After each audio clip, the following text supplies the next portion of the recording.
Ça, c'est le lobe numéro 1 du foie, qui est derrière, en fait, cette partie transparente. Donc c'est pour ça qu'elle s'appelle la pars flaccida. Et elle est transparente même chez les grands obèses. C'est-à-dire que même chez les grands obèses, il n'y a pas de graisse à cet endroit-là. C'est un tissu parfaitement transparent qu'on appelle la pars flaccida. Et puis quand on remonte sur ce ligament gastro-hépatique, la partie se densifie un peu. Vous voyez qu'elle devient un peu plus blanche ici. Et c'est pour ça qu'on l'appelle la pars condensa. Et pourquoi elle devient plus blanche? Parce qu'en fait, elle contient des nerfs essentiellement. Ce qu'on voit en blanc, là, ce sont des rameaux nerveux qui viennent du nerf vague et qui vont vers le foie. Et dans ces nerfs, il y a parfois également, chez certains, des vaisseaux qui vont depuis l'estomac jusqu'au foie. Donc, ce qu'il faut retenir simplement, c'est que le foie et l'estomac sont reliés par un ligament gastro-hépatique qu'on appelle le petit omentum ou petit épiplon et qui est formé par 3 parties. La partie la plus basse, c'est la pars vasculosa ou pédicule hépatique. La partie intermédiaire, c'est la pars flaccida, c'est une partie qui est toujours transparente. Et la partie supérieure, c'est la pars condensa qui contient des nerfs. Ce ligament gastro-hépatique est important en pratique quotidienne, surtout en particulier pour les chirurgiens, parce que c'est en fait un élément d'abord de cette région. Vous voyez sur cette vue antérieure, vous commencez à vous repérer, et puis vous verrez quand vous connaîtrez les vaisseaux un petit peu mieux. Vous avez l'estomac avec sa partie verticale, le fundus, le corps, l'antre, le pylore et la première portion du duodénum. Vous avez le foie. Alors le foie, on le reverra dans un cours suivant, il recouvre tout ça, c'est-à-dire que si on n'avait pas pris le soin de le récliner, il serait par-dessus, on ne verrait rien. Et donc on est obligé de mettre une valve ici pour recouvrir, pour repousser le foie. Et quand on repousse le foie, on voit entre l'estomac et le foie un ligament gastro-hépatique, c'est ce petit épiplon. Et ce ligament gastro-hépatique, sa partie basse, ce que je vous disais tout à l'heure, c'est la pars vasculosa, pédicule hépatique, c'est-à-dire que c'est l'endroit où on va trouver la veine porte, l'artère hépatique et les voies biliaires. Vous reconnaissez déjà ici la vésicule biliaire et les voies biliaires. Et ça forme un bord libre. Un bord libre, c'est-à-dire qu'au bout, il n'y a plus rien. Et c'est pour cette raison que le chirurgien peut sans difficulté mettre son doigt derrière.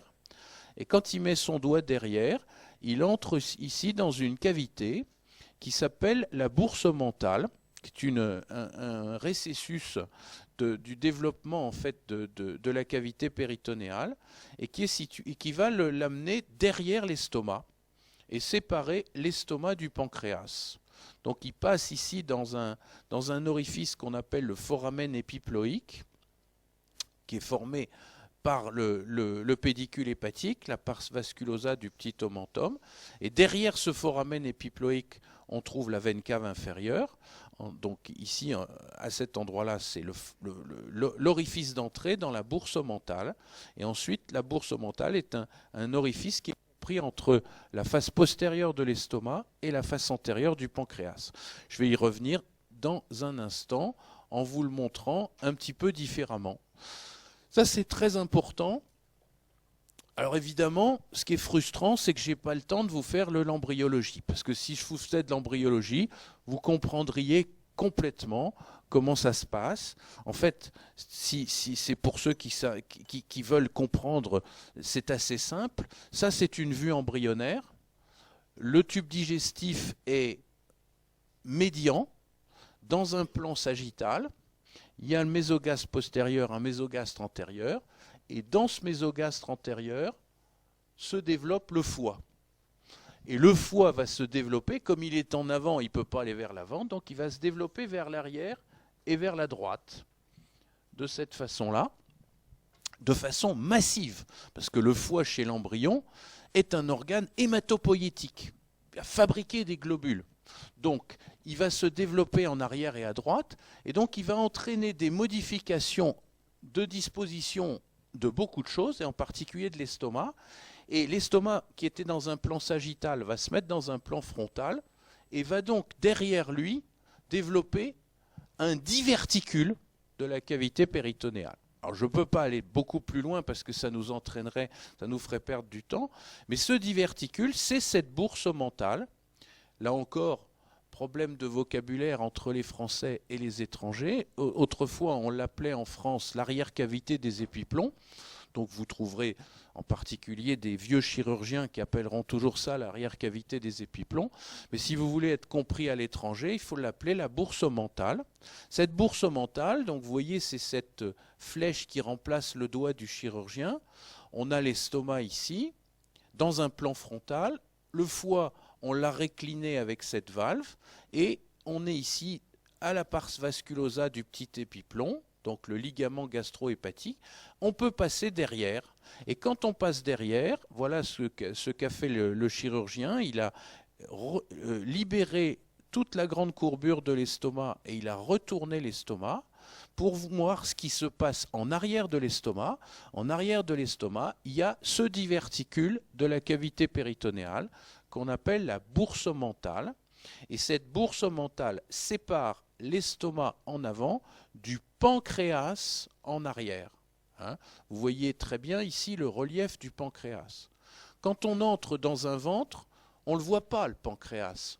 Le pancréas est beaucoup plus profond, il est juste devant la colonne vertébrale. La seule façon pour voir le pancréas, c'est de libérer ici la grande courbure de l'estomac, de retourner l'estomac et d'entrer dans ce relief-là, de cette cavité qu'on appelle la bourse mentale, cette cavité qui sépare l'estomac en avant du pancréas en arrière. Pourquoi est-ce que c'est important? Parce que c'est toujours, on nous dit, mais l'anatomie, ça sert à quoi? Tout simplement parce qu'il va y avoir des pathologies. Et en particulier, si on veut être simple, l'une la plus fréquente, c'est la perforation d'un ulcère. Des ulcères de l'estomac qui peuvent perforer. Et si vous avez un ulcère qui perfore en arrière, si ça perfore, ça va donner une infection. Donc si c'est une infection de l'abdomen, ça s'appelle une péritonite. Et le péritonite, ça va donner du pus. Et le pus, il faut bien qu'il se dépose quelque part. Le pus, il va se déposer dans cette cavité qui s'appelle la bourse mentale. Donc vous verrez que les radiologues sont très friands de rechercher sur les images radiologiques où se trouve cette bourse mentale pour savoir s'il y a au niveau de cette bourse mentale des épanchements pathologiques qui peuvent être du pus pour une péritonite ou du sang pour un hémopéritoine.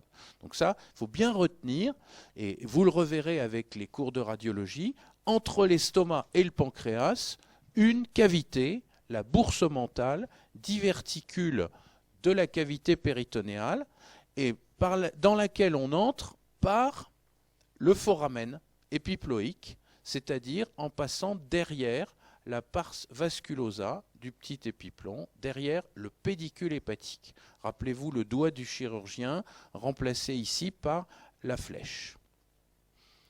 Alors, on le retrouve, et là, moi, je vais vous montrer des images anatomiques, mais vous verrez les images radiologiques dans les cours suivants. Si vous représentez ici une coupe axiale d'un cadavre, ici, vous avez donc la colonne vertébrale, vous voyez l'aorte, la veine cave inférieure, les deux reins de chaque côté. Vous avez ici l'estomac et la rate. Et derrière l'estomac, vous avez un diverticule de la cavité péritonéale. Et ce diverticule, c'est la bourse mentale. Et par où entre-t-on dans cette bourse mentale? En passant ici, en arrière du pédicule hépatique. Ça, c'est le pédicule hépatique. Pédicule hépatique, donc on y reviendra, il est formé de l'artère hépatique, des voies biliaires, et l'élément le plus postérieur du pédicule hépatique, c'est la veine porte. Donc vous la voyez ici, cette grosse veine porte ici. Et en arrière, la veine cave inférieure. Donc là, l'orifice d'entrée dans la bourse mentale est un orifice formé par deux veines. C'est ce qu'on appelle le foramen épiploïque ou foramen omental, qui est limité en avant par la veine porte, élément le plus postérieur du pédicule hépatique, pars vasculosa, et limité en arrière par la veine cave inférieure. Donc c'est là que le chirurgien met son doigt, comme je vous l'ai montré tout à l'heure, il passe dans le foramen épiploïque pour aller dans la boursomentale, entre la veine porte en avant, dans le pédicule hépatique, et la veine cave inférieure en arrière. Alors, il faut aussi comprendre cette boursomentale dans d'autres plans de l'espace, puisque maintenant l'imagerie, elle ne se fait pas seulement en coupe axiale, elle se fait aussi en coupe sagittale. Voilà ici une coupe sagittale. Vous voyez la lordose lombaire en arrière, les muscles abdominaux en avant, le foie qui recouvre tout, et vous avez ici l'estomac, le ligament gastro-hépatique, donc le petit épiplomb, et en arrière, entre l'estomac et le pancréas, ça c'est le pancréas ici, la boursomentale, donc, qui forme ce diverticule, limité en haut par le relief du péritoine, sur le foie, l'estomac et la rate, et limité en bas, c'est là où je vais y revenir, par un cul-de-sac. Et ce cul-de-sac, c'est la fusion des feuillets qui forment ce qu'on appelle le grand omentum. C'est-à-dire, je vous ai parlé du petit omentum, maintenant je vais vous parler du grand omentum. On va le voir plutôt sur une autre vue, ici. Le grand omentum, en fait, c'est la première chose qu'on voit quand on rentre dans un ventre. On rentre dans un ventre, on voit un grand tablier graisseux. Et ce grand tablier graisseux, il est formé par le péritoine. Alors là encore, je ne peux pas trop rentrer dans les détails des feuillets, mais ça se comprend très bien sur le plan embryonnaire. Vous avez ici donc la même coupe sagittale, mais cette fois-ci un peu paramédiane. Elle n'est pas sur la ligne médiane, puisque on a ici les côtes. Vous avez donc en avant ici le lobe gauche du foie, l'estomac, le rein, et en avant du rein, le pancréas. Entre le pancréas et l'estomac, le péritoine forme la boursomentale. Et cette boursomentale se termine en bas par un cul-de-sac qui est le relief de 4 feuillets de péritoine qui se collent l'un à l'autre et qui s'entourent de graisse pour former une grande nappe graisseuse qu'on appelle le grand omentum, qui est la première chose qu'on voit quand on rentre dans un ventre. Et ce grand omentum, vous voyez, il sépare l'estomac au niveau de la grande courbure avec le côlon transverse qui est en dessous. C'est pour ça qu'on a l'habitude de dire que c'est un ligament gastrocolique, parce qu'il est entre la grande courbure et le côlon transverse. Et donc cette nappe graisseuse, elle joue un rôle physiologique essentiel. Elle est très riche en tissus lymphoïdes, et dès qu'il y a une infection dans le ventre, elle vient colmater l'infection. C'est en particulier visible pour les appendicites, vous savez, l'infection de l'appendice. Quand l'appendice commence à s'infecter, la première chose que fait l'organisme, c'est que le grand épiplomb vient coller sur l'appendice pour éviter la diffusion. Alors évidemment, ce n'est pas un mécanisme qui marche à tout coup, c'est pour ça qu'il faut opérer. Mais on trouve très souvent, quand on opère une appendicite, on trouve très souvent le grand omentum collé sur l'appendice parce qu'il joue son rôle anti-infectieux. Toujours dans l'idée de bien comprendre l'imagerie moderne, c'est-à-dire le scanner et l'IRM, les coupes axiales sont essentielles. Voilà ici la coupe d'un homme à hauteur de T12. Si on est à hauteur de T12, on est à l'endroit de la traversée diaphragmatique de l'aorte, c'est-à-dire que c'est l'endroit du hiatus aortique, entre les deux piliers fibreux. C'est là où l'aorte va donner le tronc cœliaque, première branche viscérale. Et donc vous voyez ici nettement le foie, à droite et même un peu à gauche pour le lobe gauche, qui recouvre l'estomac, la rate ici derrière, et le pancréas. Et entre l'estomac et le pancréas, vous voyez ce diverticule de la cavité péritonéale qui forme la boursomentale et qui commence au niveau où la veine porte est séparée de la veine cave inférieure, c'est-à-dire le foramen épiploïque, là où le chirurgien mettait son doigt entre les deux. Et en avant de tout ça, le péritoine forme un ligament qui unit l'estomac, petite courbure, avec le foie. C'est le ligament gastro-hépatique qu'on a appelé le petit omentum, dont la partie droite forme la pars vasculosa, c'est-à-dire le pédicule hépatique, comprenant en arrière la veine porte, en avant l'artère hépatique et la voie biliaire. Vous avez ici donc tous les éléments pour comprendre les futures images qu'on va vous montrer, en particulier les coupes axiales de scanner. Voilà ici donc un cadavre frais dont les réseaux vasculaires ont été injectés de résine colorée. Donc vous voyez que vous avez ici l'aorte colorée en rouge qui donne ici le tronc cœliaque, et vous voyez l'orifice diaphragmatique de l'aorte, puisque vous avez ici le pilier droit, puis le pilier gauche, donc l'aorte est ici. Puis vous avez la veine cave inférieure ici, et en avant la veine porte. Et vous êtes exactement à hauteur du foramen épiploïque, de l'entrée dans l'arrière cavité, avec le foie ici, et on voit très bien les résines bleues qui injectent les vaisseaux veineux. Donc ça, on vous le refera bien mieux dans les cours de radiologie, mais maintenant que vous avez vu des coupes anatomiques, c'est assez facile à comprendre.